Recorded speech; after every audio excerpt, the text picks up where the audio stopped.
আমরা যখন উন্নত বিশ্বগুলোতে বসবাস করি, যারা যান নাই তারা তো আসলে বুঝবেন না যে একটা রাষ্ট্র কিভাবে চলে, শত্রু দেশের সাথে তাদের সম্পর্ক ব্যবসা বাণিজ্যের স্বার্থে কিভাবে করতে হয়।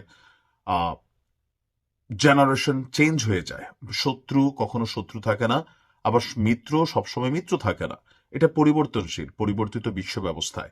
তবে রাষ্ট্র, দেশ, সার্বভৌমত্ব এই বিষয়গুলো টোটালি আলাদা। পাকিস্তানের একটা সুসময় চলছে। স্বাধীনতার ৫৪ বছর পর একটা সুযোগ পেয়েছে পাকিস্তান। আর যেহেতু সরকারে থাকা ব্যক্তিরা বা যেখানে কর্তারা আছেন তারাও পাকিস্তানের ব্যাপারে একটু উদারপন্থী, তো এই উদারপন্থী সুযোগটাকে কাজে লাগাতে চায় পাকিস্তান। সুযোগটা যেটা এখন আসছে, এখন মেইন যে বিষয়গুলো আমরা প্রতিদিন দেখছি সেটা হচ্ছে ব্যবসা বাণিজ্যের বিভিন্ন খাত।